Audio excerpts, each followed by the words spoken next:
મિત્રો સદા મિત્ર અને તમે બહુ કમેન્ટ કરતા ને કે ટ્રાવેલ બ્લોગ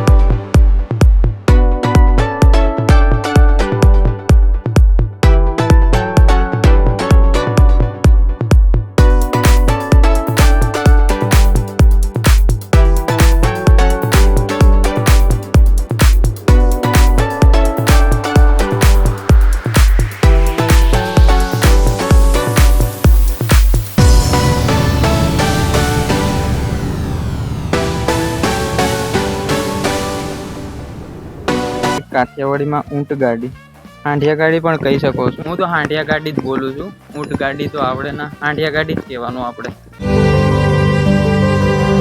મિત્રો પહોંચી ગયા આપણે માણસા અને અહીંથી આપણે જવાનું છે સુરત.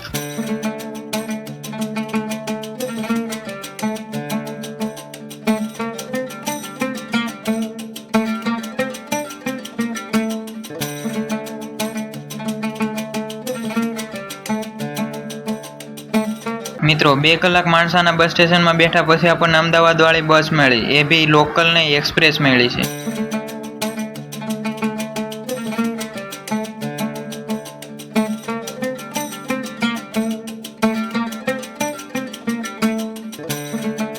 મિત્રો પહોંચી ગયા આપણે ગાંધીનગર અને અહીંથી જવાનું છે અમદાવાદ. મિત્રો આ ડાયરેક્ટ સુરત વાળી બસ તો નથી પણ અમદાવાદ સુધીની છે, તો જઈએ અમદાવાદ અને ત્યાંથી સુરત.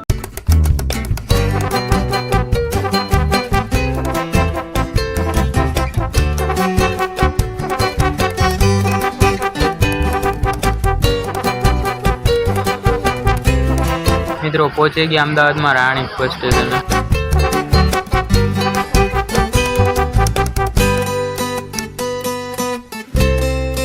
મિત્રો તમે હાઈવે ઉપર કેમેરા તો જોયેલા જ હશે, તો જો અહીં તેનું કામ ચાલે છે, ચેકિંગ કરે છે. તો હવે તમે સ્પીડમાં વાહન ચલાવશો તો તમે કેમેરામાં કેપ્ચર થઈ જશો અને જે મેમો આવે તે સીધો તમારા ઘરે પહોંચી જાય.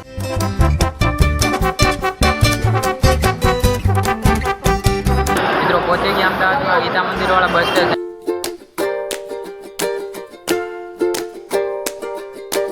મિત્રો સાચું કહું તો હવાની એટલી પાણીની તરસ લાગી હતી ને, ગળું બળું બધું ઉકાઈ ગયું હતું, આમ ઇરિટેટ ટાઈપનું થતું હતું.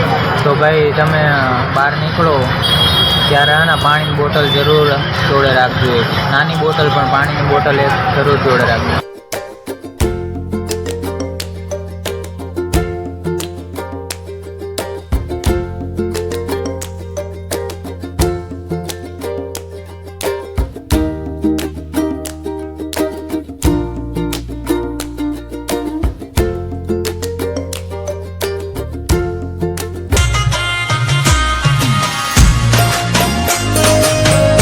મિત્રો 2 કલાક મસ્ત બસ ચાલી ગઈ અને પહોંચી ગયા આપણે વડોદરા, અને 2 કલાક મસ્ત ઊંઘ પણ પૂરી કરી લીધી છે.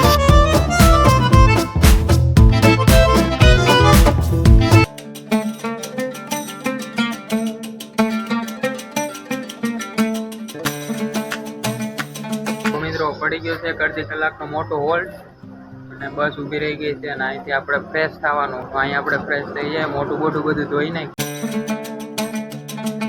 અહીં એક વાતનું ધ્યાન રાખવું પડે, જો આ બધી બસ છે ને સેમ ટુ સેમ છે, એટલે આપણી બસ કઈ છે એ આપણને ખબર ના પડે. જે આપણી બસ હોય એમાં જ ચડવાનું, અને આપણી બસ જો આ છે.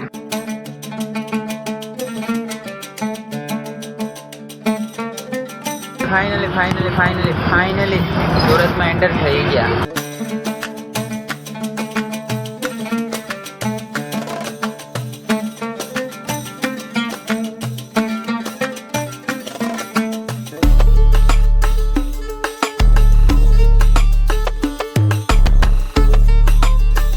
મિત્રો ફાઇનલી એવી આપણી ડાયમંડ સિટીમાં એન્ટર થઈ ગયા છે, જોઈ શકો છો તમે. અને હવે આપણે જઈશું અહીંથી આપણા ઘરે, ડાયરેક્ટ આપણા ઘરે જઈશું.